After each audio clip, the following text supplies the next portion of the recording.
Sejatinya manusia itu adalah rahasiaku, dan aku ini merupakan rahasia di dalam diri manusia. Sebab aku menciptakan Nabi Adam berasal dari 4 hal seperti yang tersebut di bawah ini. 1 bumi, 2 api, 3 angin, 4 air. Kesemuanya itu menjadi wujud dari sifatku.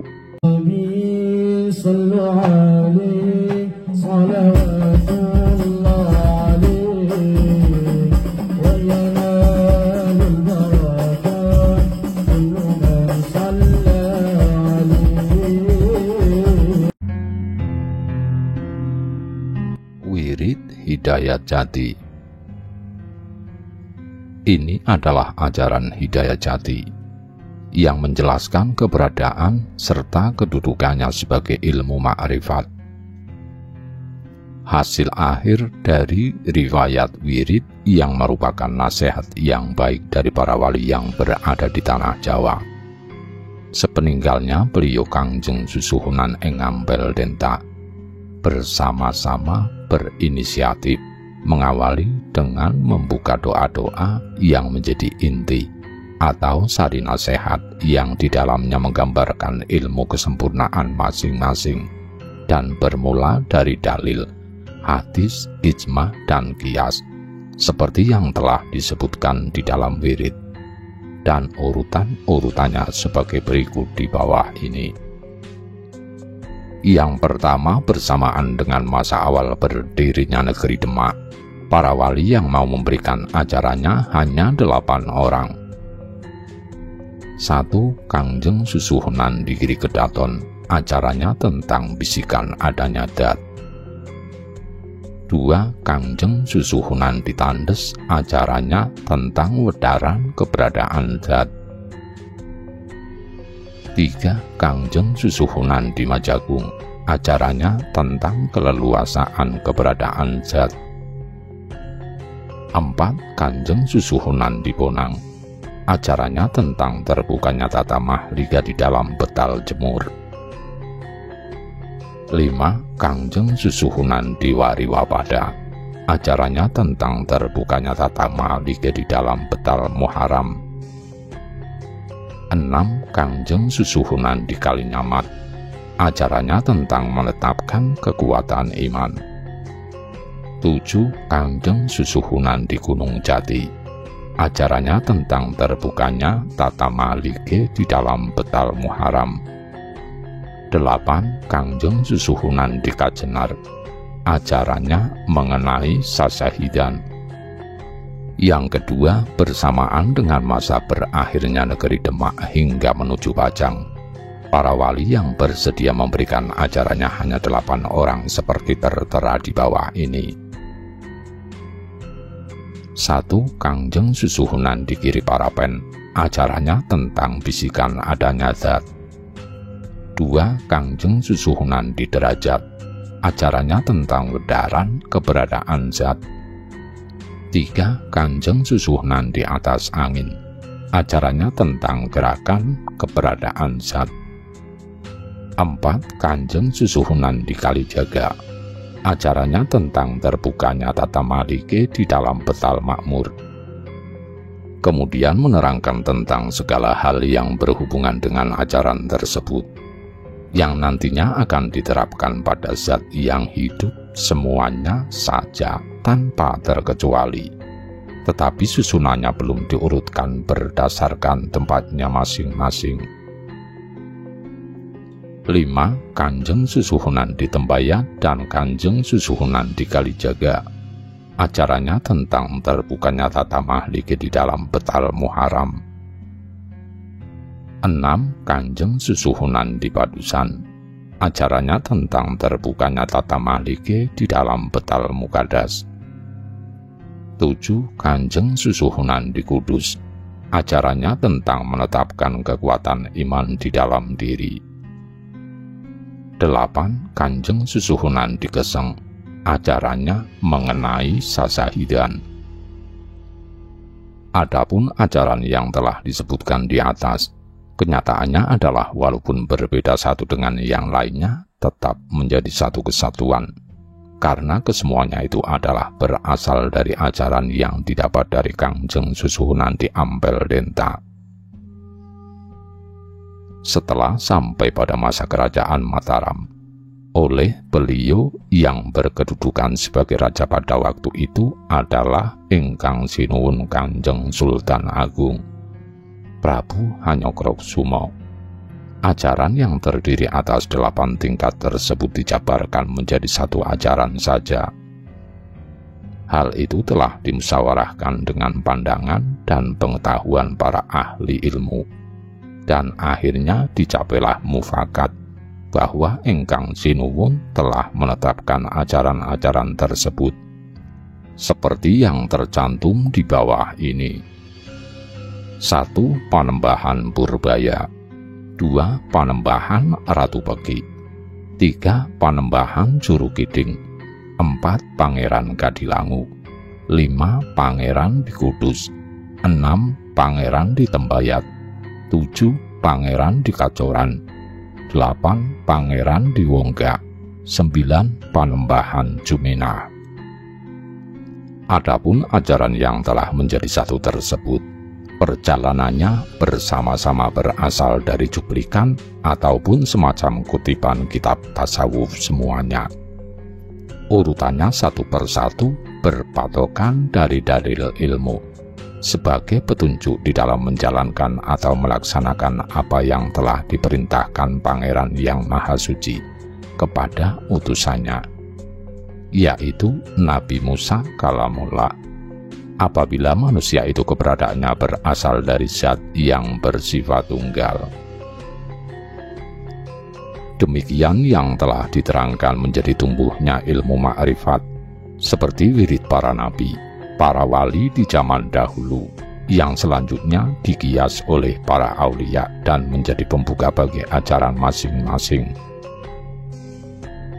Sesudah menjadi satu oleh keinginan Ingkang Sinuwun Kangjeng Sultan Agung di Kerajaan Mataram, beliau menyetujui keberadaan ilmu ma'rifat yang telah menjadi ajaran para wali terdahulu, dan lama-kelamaan ajaran tersebut berkembang terus-menerus menjadi ilmu ma'rifat yang mendapat pengaruh akibat perbedaan dari banyaknya para ilmuwan yang bijaksana dan ahli di bidangnya dalam urusan penyebaran ilmu ma'rifat dengan caranya sendiri.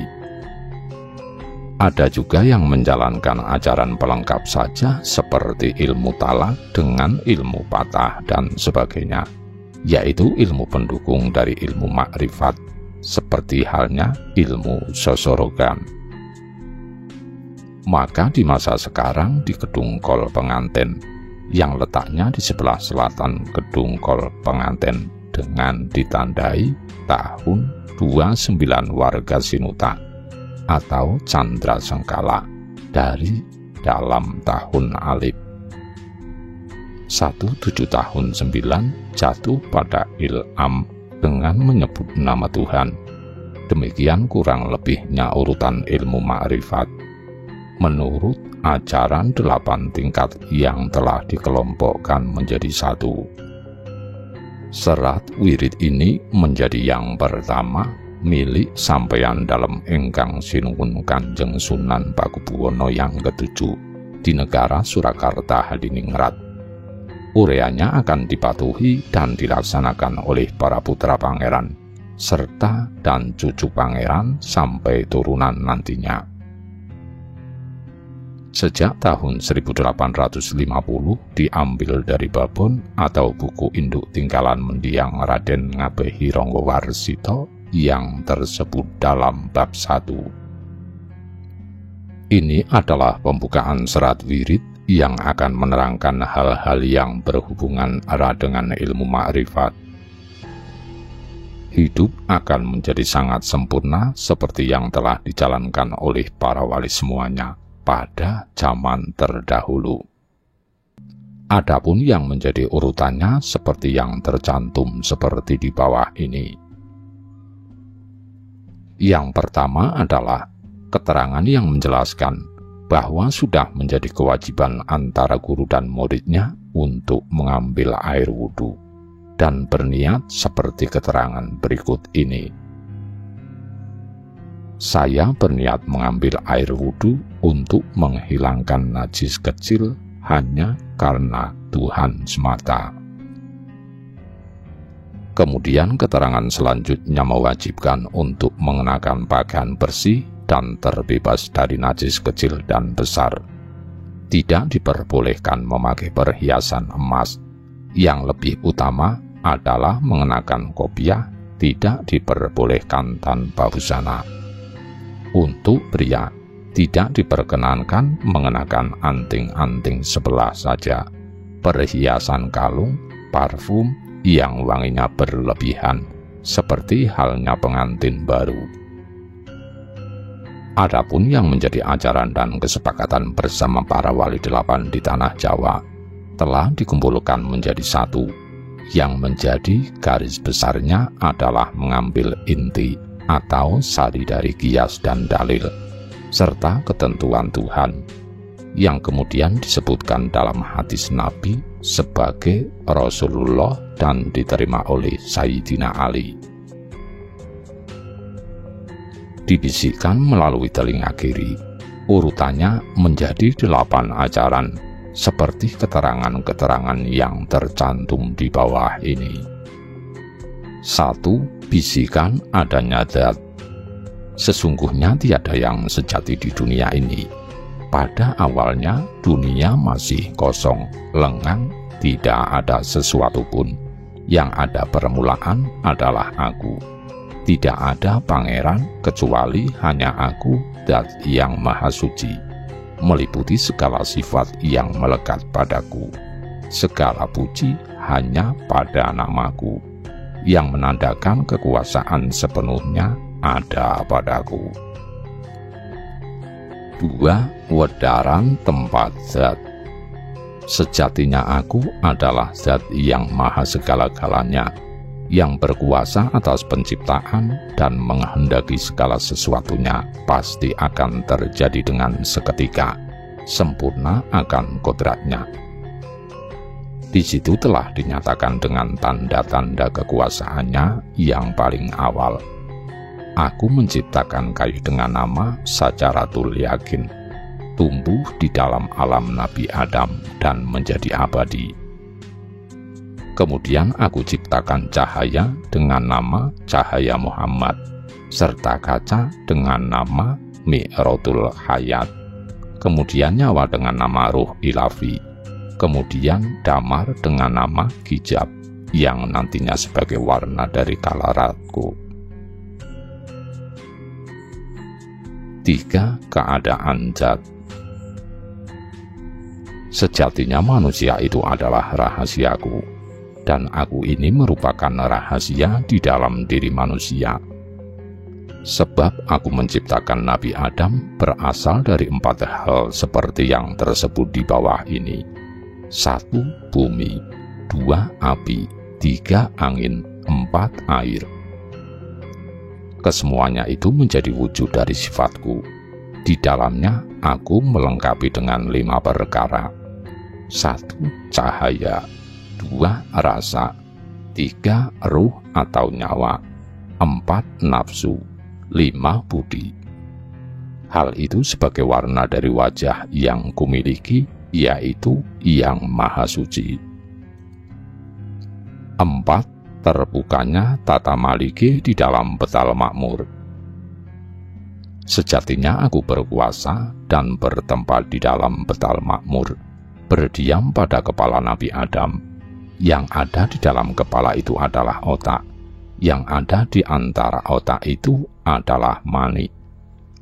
Sedangkan di dalam manik itu adalah budi, sedangkan di dalam budi terdapat nafsu, di dalam nafsu terdapat jiwa, di dalam jiwa terdapat rasa, di dalam rasa terdapat aku. Tidak ada pangeran, tetapi aku adalah zat yang meliputi di dalam keadaan yang sejati. 5. Terbukanya tata maliki di dalam betal muqaddas. Sejatinya aku berkuasa di dalam maliki betal muqaddas. Itu adalah tempat yang paling suci berdiamnya aku. berada pada buah zakar Nabi Adam. Di dalamnya terdapat pringsilan, yang letaknya antara pringsilan dan nutfah adalah air mani. Di dalamnya terdapat madi, di dalamnya terdapat wadi, di dalam wadi terdapat manikem, di dalam manikem adalah rasa, di dalam rasa itu aku. Tidak ada pangeran, tetapi aku adalah zat yang meliputi di dalam keadaan yang sejati. Berada pada sifat yang gaib, akan turun menjadi yang paling awal. Di situ berada di alam hidup, alam arwah, alam misal, alam ajam, alam insan kamil, menjadi manusia yang sempurna, yaitu memiliki sifat-sifat yang sudah aku gariskan. 6. Ketetapan iman, yaitu yang menjadi sentosannya iman yang percaya, meyakini dengan sebenarnya, bersaksi di dalam hati dan diucapkan dengan lisan, bahwa tiada Tuhan selain aku, dan Nabi Muhammad itu adalah utusan Tuhan. 7. Sasyahidan, aku bersaksi di dalam zatku sendiri, sepengetahuanku tidak ada Tuhan selain aku, dan hanya aku, yaitu Tuhan yang menjadi badanku. Rasul itu rasaku, Muhammad itu wahyuku, yaitu aku yang hidup tidak dapat mati, yaitu aku yang selalu ingat, tidak boleh lupa, yaitu aku yang tahu sebelum apa yang akan terjadi, yaitu aku yang bijaksana tiada kekurangan suatu apapun tentang ilmu pengetahuan, sempurna, tidak merasakan apa-apa, tidak terlihat oleh apapun, hanyalah aku yang meliputi keseluruhan di alam semesta ini beserta kodratku. Setelah apa yang tertera di atas, ada juga hal-hal yang menjadi kelengkapan zat dari Yang Maha Kuasa. Beberapa keterangan tersebut ada di bawah ini. 1. Menyatukan aku dan Tuhan. Aku berada pada Gusti atau Tuhan yang memiliki sifat esa, meliputi dalam diriku, tunggal yang menjadi satu keadaan, akan menjadi sempurna dari kodratku. 2. Mensucikan zat. Tuhan adalah yang maha suci, yang memiliki sifat kekal, yang menguasai seluruh makhluknya, dan menguasai kesempurnaan hidup kesejahteraan, berasal darinya, beserta yang menjadi kodrat makhluknya. 3. Merakit atau menyusun. Tuhan adalah zat yang maha luhur, berkedudukan sebagai Ratu Agung, menguasai seluruh makhluknya, yang berkuasa menjadikan alam semesta, yang maha agung dan mulia, kesempurnaan hanyalah milikku. Beserta seisi alam semesta ini lengkap dengan pesuruhku. Tidak ada kekurangan. Apa yang menjadi perintahku, tidak ada yang tidak mungkin. Sampai pada yang menjadi keinginanku, semuanya berasal dari kodratku. 4. Terciptanya alam semesta. Tuhan menciptakan alam semesta beserta seluruh isinya ini. Ialah sudah menjadi kodratnya. Apabila Tuhan menghendaki alam semesta ini selesai dan kembali pada kemuliaan dan kesempurnaan akan bersatu, sampai dengan keberadaanku lagi. Ini adalah kodratku. 5. Kesejahteraan. Keturunannya yang masih tertinggal di alam semesta semuanya, semoga menemukan rasa senang dan bahagia, kaya akan pengetahuan, jangan sampai ada kekurangan sesuatu apapun. Sebelum dan sesudahnya selalu mendapat keselamatan. Ini adalah kodratku. 6. Kemudahan. Sebanyak-banyak makhluk ciptaanku, semuanya saja yang tidak menghiraukanku, tidak akan mendapat kemudahan-kemudahan yang menjadi kodratku. Yang pertama yang telah diajarkan oleh kesejatian, apabila menempatkan perlakuan-perlakuan satu demi satu, dijelaskan dalam pembabaran wirid beserta dengan murad, disebutkan dalam wiradat dan menjadi petunjuk yang asal mulanya dari ilmu ma'rifat semuanya. Setelah demikian, yang membaca doa istighfar dengan doa pembukaan, di dalam hati memohon ampunan kepada Tuhan Yang Maha Esa, Yang Maha Kuasa atas kehidupan, agar supaya jangan sampai mendapatkan kesulitan dan kesukaran di dalam memaparkan rasa atas zat. Selanjutnya adalah apabila masih hidup kurun ya lebih baik, tetapi bila terikat dengan masalah, ada yang selalu mendapat sakit yang amat sangat, padahal belum berilmu. Hal ini dikarenakan mendapat wisi karena adanya zatulah saja. Di samping hal tersebut, apabila yang diajarkan tadi belum dapat menerima atau masih kurangnya kejelasan atas penerimaannya, apabila akan berguru kepada yang lainnya tidak menjadi masalah. Hendaknya mendapat izin dari guru yang memberi pelajaran sebelumnya. Setelah keluar dari pembelajaran, disitulah bersama-sama duduk membentuk lingkaran untuk kenduri atau memohon keselamatan jiwa dan raga. Adapun banyaknya tumpeng atau ambengan yang dibutuhkan ada 3 macam. 1. Pertama-tama mempersilahkan kepada Nabi Muhammad sebagai Rasul Tuhan, antara lain nasi uduk dengan ayam suwir, atau bisa juga telur, kerupuk, garam, cabai, dan terong. 2. Pertama-tama mempersilahkan makan kepada para sahabat Rasul sekalian dengan para wali, antara lain nasi kolong, pecel ayam, sayur bayam, daging sapi 1 yang digoreng. 3. Pertama-tama mempersilahkan makan kepada para leluhur yang telah mengajarkan pada kita semua ilmu makrifat, seperti halnya makanan yang dimakan sehari-hari ketika mereka masih hidup, serta dengan bergantian mendoakan semuanya berdoa untuk Rasul, dan pada akhirnya mendapat keselamatan. Adapun hasil yang didapat dengan ajaran ini, bila waktu melaksanakannya bertepatan dengan bulan yang tanggal 1 pada hari Jumat dan ketika bulan purnama, apabila tidak menakutkan, tidak akan mendapat celaka, serta tidak bertepatan dengan hari naas. Apabila 9 bulan dari sejak dihitung dan bertepatan dengan hari Jumat, melaksanakan selamatan pada hari Selasa manis, walaupun tidak bertepatan dengan bulan purnama.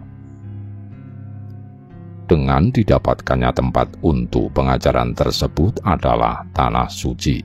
Tempat suci adalah yang terbaik serta tidak tertutup, utamanya yang berada di langit, di tanah semak belukar serta di rawa-rawa, harus dalam keadaan yang sepi. Lebih utamanya lagi apabila menjalankan pada tanah atau tempat yang tinggi seperti gunung, juga di pelataran atau halaman masjid. Sesudah itu apabila kira-kira mendapat nama beserta tempatnya. Ini adalah keterangan-keterangan yang menyebutkan kewajiban bagi orang yang pantas menjadi guru. Ada 8 perkara, antara lain: 1. Termasuk ke dalam kelompok orang yang berani. Maksudnya adalah keturunan bangsa yang luhur yang masih berderajat. 2. Termasuk ke dalam agamawan. Maksudnya adalah para ulama yang menguasai kitab suci agama. 3. Termasuk ke dalam pertapa. Maksudnya adalah para pendeta yang masih menjalankan kebiasaannya bertapa. 4. Termasuk para cerdik, pandai. Maksudnya adalah para ilmuwan yang berpengetahuan luas yang menjadi orang baik. 5. Termasuk orang yang mempunyai nilai guna, memiliki keterampilan dan cekatan. 6. Termasuk ke dalam perwira. Maksudnya adalah para prajurit yang masih memiliki keturunan bangsawan atau berderajat tinggi. 7. Termasuk orang berada. Maksudnya para dermawan yang mendapat kebahagiaan. 8. Termasuk kelompok orang pekerja keras. Maksudnya adalah kelompok para petani yang ulet dan tangguh dalam bekerja. Sedangkan beberapa perkara yang menyebabkan orang biasa menjadi guru adalah: 1. Para ahli pengetahuan utama. Artinya orang yang paham dan pandai dalam bidang tulisan bahasa sastra. 2. Para ahli bahasa kawi atau pujangga termasur. Artinya orang yang paham benar, pandai akan bahasa kawi. 3. Para ahli bahasa. Artinya orang yang dapat berbahasa baik dan benar. 4. Para ahli tembang atau ahli gending. Artinya orang yang pandai dan dapat membuat lagu atau nyanyian dengan baik dan luwes. 5. Para ahli cerita.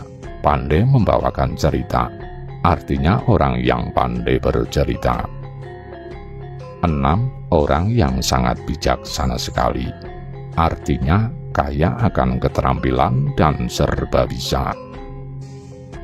7. Orang yang cerdas dalam bidang pemikiran dan halus akan budi bahasanya, sehingga orang yang diajak berbicara dengan mudah menangkap maksud dan tujuan. 8. Orang yang peka, berkeinginan keras, utama dan mulia, serta tidak pelupa. 8 perkara sifat seorang guru. 1. Mengasihi murid seperti anak sendiri. 2. Sabar dalam mengajar. 3. Ikhlas mengerjakan tugasnya tanpa pamrih. 4. Cepat tanggap, dapat memilah-milah permasalahan murid. 5. Tidak bertangan besi. 6. Tidak berkecil hati. 7. Tidak meminta sanjungan. 8. Tidak merasa unggul. 8 perkara utama yang bisa menjadikan guru. 1. Sehat jasmani, tidak ada cacat satupun. 2. Halus tutur kata, tidak berkata-kata kotor. 3. Bertingkah laku sopan. 4. Berbudi luhur. 5. Menjadi panutan. 6. Bijaksana. 7. Cita-citanya luhur. 8. Tidak banyak keinginan. Inilah keterangan yang wajib dimiliki apabila menjadi seorang murid. 8 perkara seperti di bawah ini. 1. Dekat keturunan. 2. Sebangsa. 3. Seagama. 4. Sebahasa. 5. Tahu akan sastra. 6. Jangan melewati batas usia. 7. Tidak menderita sakit. 8. Tidak mengecewakan. Kemudian selanjutnya, bab 2 dari syarat wirid hidayat. Inilah yang menjadi keterangan wirid serta murid yang menjadi terbukanya hidayat dan menjadi petunjuk bagi ilmu ma'rifat yang berasal dari dalil, hadis, ijma, dan qiyas. Artinya dalil menerangkan apa yang menjadi ketentuan Tuhan. Artinya hadis menceritakan ajaran petunjuk dari Rasul. Artinya ijma mengumpulkan ajaran-ajaran dari para wali. Artinya qiyas menyebarluaskan ajaran pendeta. Kesemuanya itu menjadi pembuka yang akan menyebarluaskan rasa gaib dan kesejatian dalam kehidupan, agar supaya sejahtera dalam hidup, lestari dari awal hingga akhir nantinya. Kemudian apabila mendapatkan kesialan, manusia terhadap janji hanyalah bisa berharap di dalam kesempurnaan. Jangan sampai menjadi penasaran. Adapun yang menjadi inti dari ilmu makrifat yang diikuti oleh qiyas yang berasal dari hadis menurut sabda Nabi yang dia ajarkan kepada Sayyidina Ali. Mempercayai adanya zat yang telah disebut di dalam dalil pertama dari firman Tuhan. Pangeran yang Maha Suci dibisikkan pada telinga sebelah kiri, seperti yang terdapat di bawah ini, yang menyebutkan bahwa zat yang sejati dan Maha Suci itu adalah kehidupan kita sendiri. Rasa zat yang agung meliputi sifat rupa pribadi kita. Tidak tertutup adanya warna zat yang jelek, yaitu nama kita sendiri yang menyertainya. Sedangkan zat, biasanya apa yang melekat padanya sudah dengan semestinya. Apabila sebagai contoh adalah madu, tidak mungkin rasanya adalah pahit. Jadi tidak akan terpisahkan oleh sifat yang dimiliki. Sedangkan nama dalam penyebutannya ditandai dengan apa yang menjadi sifat kebesaran yang dimilikinya. Sebagai contoh, apabila berkaca, bayangan yang tampak pun seperti aslinya. Sejatinya, tingkah lakunya adalah ibarat hasil cerminan yang selalu mengikutinya.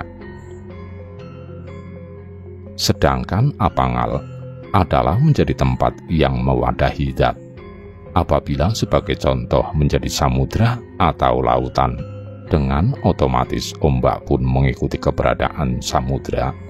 Sejatinya tempat dari ombak berada adalah adanya samudra atau lautan. Jadi sejatinya yang dinamakan zat tersebut adalah Muhammad.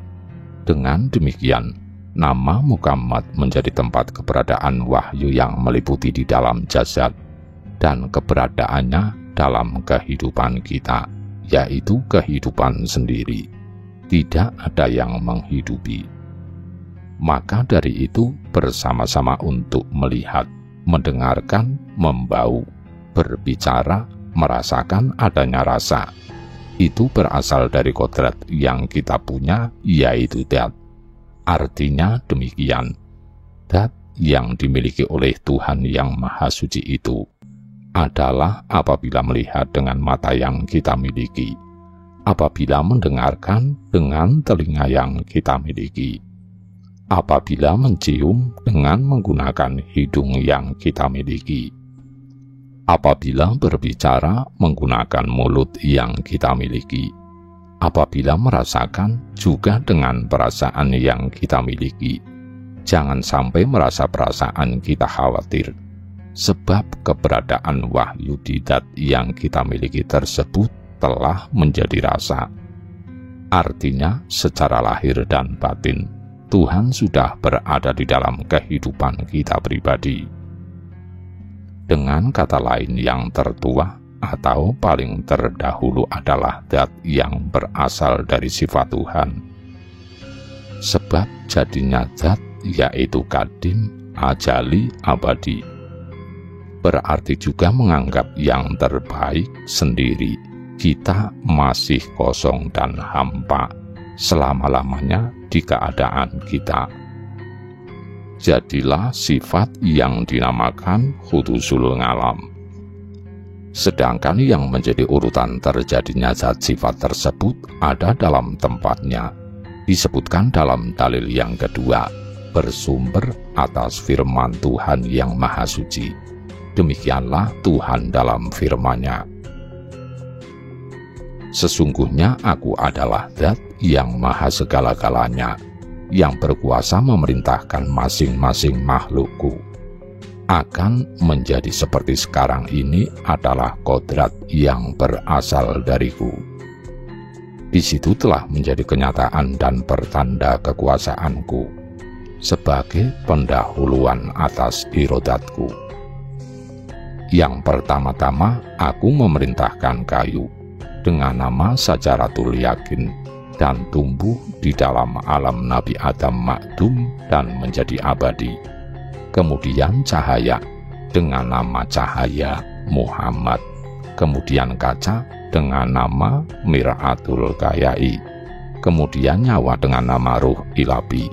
Kemudian damar dengan nama Kandil.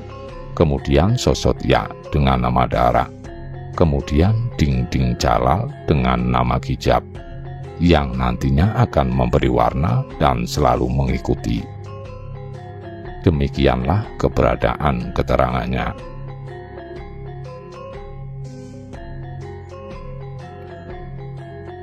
Syajaratul Yakin tumbuh di dalam alam makdum ajali abadi, yang berarti bahwa berada di alam sunyuruli, masih di awang-uwung selamanya di kehidupan kita. Ini merupakan hakikat zat yang mutlak dan terdahulu, berarti zat yang sejati dan yang merupakan permulaan, yaitu zat di dalam jiwa, jadi berada di dalam alam akadiyat. Nur Muhammad, yang berarti sesuatu yang telah teruji, diceritakan dalam hadis, warnanya seperti burung merak, berada di dalam sayapnya yang berwarna putih, bertempat sedaerah dengan Syajaratul Yakin. Ini adalah hakikat cahaya yang merupakan pengganti wujud Tuhan, ada di dalam nukat gaib, sebagai sifatnya nama menjadi tempat alam wahdat. Mir'atul Kayai, artinya kaca, wirangi, diceritakan di dalam hadis berada di depannya Nur Muhammad. Ini adalah hakikatnya jiwa yang menjadi rahasia daid dat, sebagai nama jiwa dan menjadi tempat keberadaan alam akadiyat. Roh Ilabi, artinya adalah keheningan, diceritakan di dalam hadis berasal dari cahaya Nabi Muhammad. Inilah merupakan kemuliaan dari jiwa yang menyuruh keadaan zat sebagai tempat jiwa menjadi tempat dari alam arwah.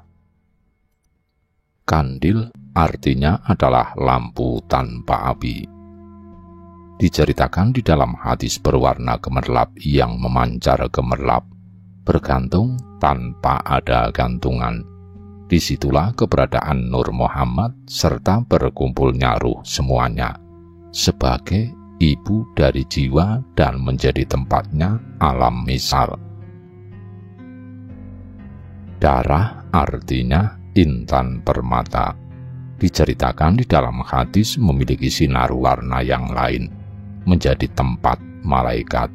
Ini adalah kenyataan budi yang memerintahkan untuk menghias muka dari dat, sebagai pintunya roh atau nyawa, menjadi tempat dari alam ajam. Dinding dinamakan dengan dinding kemuliaan Tuhan, artinya warna yang amat besar, diceritakan di dalam hadis dan keluarnya berasal dari cahaya luar. Pada waktu itu bergerak-gerak mengeluarkan buih, asap, air. Inilah kenyataan atas badan atau jasad sebagai pakaian atau penutup roh, menjadi alam insan kamil. Adapun keterangan dari persesuaian pendapat para ahli agama dan kiasan, tingkatan dinding atau batas kemuliaan Tuhan yang berbentuk busa, asap, dan air tadi sama-sama menjadi 3 warna, yang disebutkan seperti di bawah ini. Yang pertama adalah busa atau buih, mengeluarkan 3 derajat atau tingkatan. 1. Kitab kisma atau tanah, menjadi lahirnya anggota badan yang berada di luar seperti kulit, daging, dan lain-lain. 2. Kitab rukmi atau emas, menjadi lahirnya perabot atau anggota badan yang ada di dalam, seperti otak, mata, hati, jantung, dan lain-lain. 3. Kitab Retna atau Intan, menjadi lahirnya perabot badan yang lembut seperti air mani, darah, sumsum, dan lain-lainnya. Yang kedua adalah asap, mengeluarkan 3 derajat atau tingkatan. 1. Kitab Kegelapan, menjadi tempat rasa panas dan lain-lain. 2. Kitab Guntur, menjadi tempat dari panca indera. 3. Kitab Api, menjadi tempat dari nafsu atau keinginan. Yang ketiga adalah air yang mengeluarkan 3 tingkatan. 1. Kitab Embun, yaitu air kehidupan yang menjadi tempatnya jiwa. 2. Kitab Cahaya Rasa, menjadi tempatnya rahasia. 3. Kitab Cahaya Jiwa, menjadi tempat roh dan keadaannya sangat terang. Semua itu adalah warna dari zat yang berada pada insan kamil. Artinya kesempurnaan manusia telah hilang prasangka dan rasa khawatir sudah tidak ada lagi.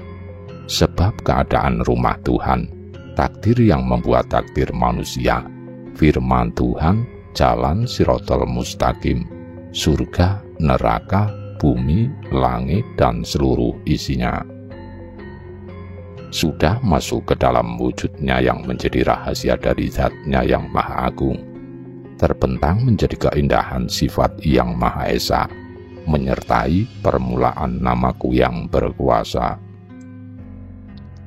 Keterangannya seperti pada saat yang Maha Suci berkehendaklah mewujudkan sifatnya yang dinamakan Adam, yang berasal dari 4 perkara penyusun. 1. Tanah, 2. Api, 3. Angin, 4. Air. Itulah menjadi wujud dari sifatku. Disitulah kumasukkan mudah 5 perkara. 1. Cahaya, 2. Rahasia, 3. Ruh, 4. Keinginan, 5. Budi, yaitu sebagai dinding pembatas wajahku yang Maha Suci. Adapun letak atau tempatnya demikian mudah, itu zat yang dimiliki hamba. Wajah itu zat yang dimiliki Gusti yang bersifat kekal. Diceritakan dalam hadis, masuknya mudah 5 perkara tersebut diawali dari ubun-ubun, berhenti di otak, kemudian turun ke mata, kemudian turun ke telinga, kemudian turun ke dada, kemudian menyebar ke seluruh bagian tubuh. Lengkaplah kedudukan insan kamil. Demikian tambahan yang diberikan oleh Yang Maha Suci. Di dalamnya dinamakan tempat zat, tertata di dalam rumah Tuhan menjadi 3 keadaan. Itulah kesejatian sebagai kenyataan keadaan satu-satunya, yang menandakan waktu dunia adalah berasal dari Yang Agung dan Maha Mulia, kekal, tidak akan berubah oleh pergeseran dari keadaan jati. Disebutkan dalam dalil yang keempat dari apa yang dikatakan Tuhan, Pangeran yang Maha Suci, menjadi 3 ayat. Keterangannya seperti di bawah ini. 1. Ayat yang ke-1. Terbukanya tata kebahagiaan di dalam Baitul Makmur. Demikian keterangannya. Sesungguhnya aku menata kebahagiaan ada di dalamnya Baitul Makmur. Itu merupakan rumah atau tempat kesenangan dan kegembiraanku. Berada di dalam Adam. Yang berada di dalam kepala itu adalah otak.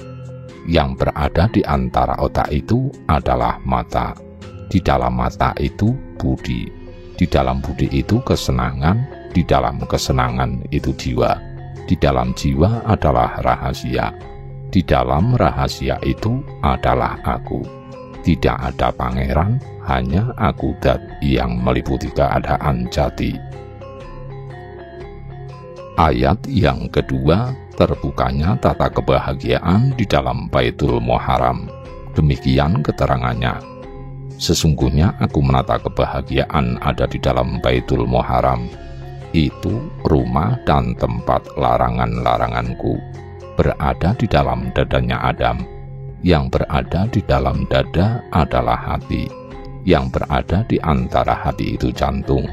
Di dalam jantung itu budi. Di dalamnya budi itu jinem, yaitu angan-angan. Di dalam angan-angan itu roh atau nyawa. Pangeran Tuhan hanyalah aku, zat yang meliputi keadaan jati. Ayat yang ketiga, terbukanya tata kebahagiaan di dalam Baitul Muqaddas. Demikian keterangannya. Sesungguhnya aku menata kebahagiaan ada di dalam Baitul Muqaddas. Itu adalah tempat suciku, berada dalam kemaluan Adam. Yang berada di makam itu adalah pringsilan. Yang ada di antara pringsilan itu nutfah, yaitu air mani. Di dalam air mani itu madi. Di dalam madi itu adalah wadi. Yang ada di dalam wadi adalah manikam. Di dalam manikam itu adalah rahasia. Hanyalah aku, zat yang meliputi dalam keadaan kesejatian, berada dalam nukat gaib, turun menjadi johar awal. Di situ keadaan alam adalah alam ahadiyat, wahdat, wakidiyat, alam arwah, alam misal, alam adzam, alam insan kamil. Menjadilah manusia yang sempurna, yaitu sesungguhnya adalah sifatku. Apabila telah menerima dalil yang telah menjadi perkataanku yang maha suci demikian tadi, hayatilah dan renungkanlah dalam hati. Yang demikian itu keberadaan dalam anugerah. Anugerah tersebut adalah zat dari Tuhan. Keberadaan tersebut adalah sifat dari hamba. Satu, tidak ada wawangenan, berada pada jasad atau badan kita. Sedangkan sesungguhnya keadaan semuanya tadi disebut di bawah. Ini keterangannya. Yang pertama memberitahukan apa yang disebut dalam Baitul Ma'mur, artinya rumah yang tenang atau sepi. Demikian tempat keberadaannya satu persatu. Satu, kepala. Ini adalah jalannya keadaan Baitul Ma'mur. Dua, otak. Keadaan dari kanda, menarik keadaan cahaya, menjadi pembukaan zat. Tiga, mani. Keadaan jiwa, menarik keadaannya warna, menjadi pembukanya kemampuan melihat. Budi, keadaan prana, menarik keadaan karsa, menjadi pembukanya kemampuan berbicara. 5. Sukma, keadaan dari nyawa, menarik keadaan cipta, menjadikan pembukanya kemampuan membau. 6. Rasa, keadaan dari atma, menarik wisesa, menjadikan pembukanya perasaan batin. Nasihat atau petuah guru yang mengajarkan ilmu pembukaan dari tata kebahagiaan di dalam Baitul Ma'mur, utamanya menjalankan larangan seperti tidak diperbolehkan menyantap ikan, otak, dan juga ikan mani. Dari keterangan itu menyatakan bahwa apabila benar mematuhinya, ilmu yang sedang dijalankan dengan mudah akan diterima. Yang kedua, menjelaskan yang disebutkan di dalam Baitul Muharram, artinya adalah rumah yang keawisan, demikian keberadaannya satu persatu. 1. Hati, keadaan dari panca indera yang bisa menarik keinginan menjadi keadaan dari nafas. 2. Jantung, keadaan dari 5 hal yang tak tampak yang bisa menarik keadaan birahi menjadikan wahyunya. 3. Budi, keadaan dari pranawa, hati yang bersih, menarik keadaan dari karsa menjadi kemampuan akan berbicara. 4. Jinem, keadaan dari panggraita, angan-angan atau pemikiran, menarik keadaan suara, menjadikan kemampuan akan mendengarkan. 5. Sukma, keadaan dari nyawa, menarik keadaan cipta, menjadikan kemampuan akan membau. 6. Rasa, keadaan jiwa, menari adanya wisesa atau kekuasaan atau wewenang, menjadi kemampuan merasakan. Nasihat atau petuah guru yang mengajarkan ilmu pembukanya tata kebahagiaan di dalam Baitul Muharram, utamanya yang menjalankan tidak diperbolehkan memakan ikan hati dan jantung. Jalan tengahnya telah dinamakan angan-angan. Dari keterangan itu menyebutkan bahwa apabila telah mematuhi larangan tersebut, ilmunya dapat diterima. Yang ketiga, menerangkan yang disebutkan di dalam Baitul Muqaddas, artinya ruang yang disucikan. Demikian keberadaannya satu persatu. 1. Alat kelamin atau tempat rahasia. Ini adalah keluarnya keadaan dari Baitul Muqaddas. 2. Pringsilan. Keadaan dari yang awal atau terdahulu, tumbuh dari keadaan birahi, dan menjadi pembukaan dari asmara, kasih sayang, yaitu ketertarikan rasa dari dalam hati. 3. Air mani. Keadaan dari kanda, tumbuh dari rasa dan suasana, menjadi pembukanya asmara atau kasih sayang, yaitu ketertarikan rasa sapandulon, memandang, saling memandang. 4. Madi atau rahasia kelamin. Keadaan warna yang tumbuh dari keadaan karsa atau kehendak, menjadi pembukaan dari asmara, kasih sayang dan cinta, yaitu ketertarikan dari pendengaran. 5. Wadi. Cair, bening yang keluar dari kelamin, tanda seseorang bernafsu atau terangsang. Keadaan dari wujud atau bentuk yang tumbuh dari keadaan cipta, menjadi pembukanya asmaradana, yaitu ketertarikan yang berasal dari kata-kata atau ucapan. 6. Manikem. Keadaan dari ruh yang tumbuhnya berasal dari keadaan rasa hati, dan menjadi pembukaan dari asmara tantra, yaitu ketertarikan perasaan. 7. Rasa keadaan jiwa, tumbuhnya atas keadaan wisesa atau kekuasaan dan wewenang, menjadi pembukaan asmaragama, yaitu ketertarikan salulu atau bercinta atau hubungan suami istri. Nasihat atau petuah guru yang mengajarkan ilmu pembukanya tata kebahagiaan dalam Baitul Muqaddas, utamanya adalah tidak diperbolehkan makan daging atau hati. Di bawah ini ada keterangan yang mengabarkan dari riwayat guru.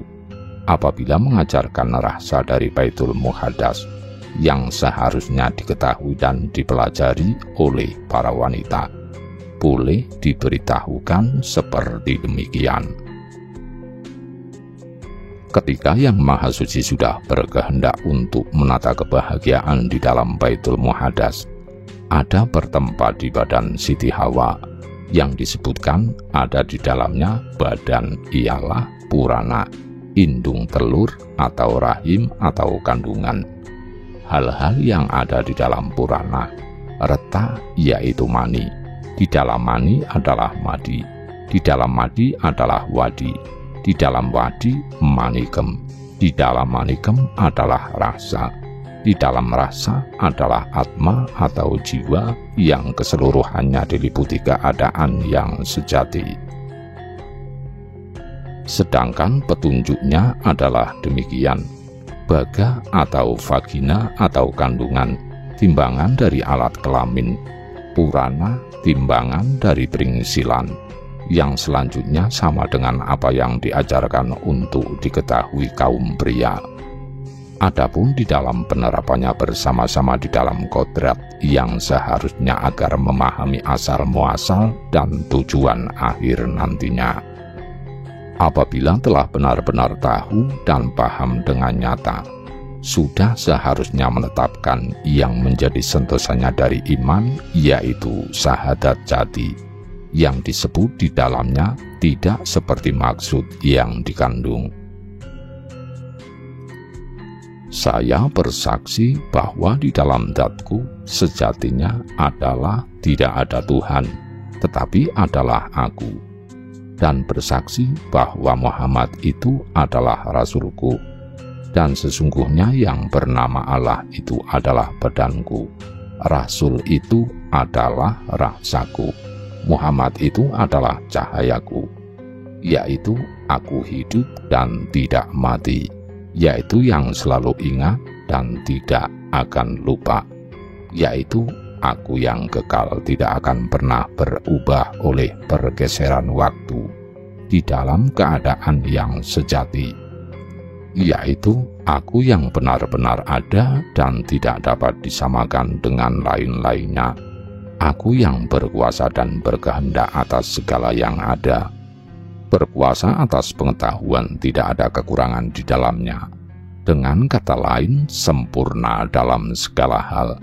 tidak terasa apapun, tidak akan terlihat apa-apa. Hanyalah aku yang menguasai di alam ini. Tidak ada yang berani melawan kodratku.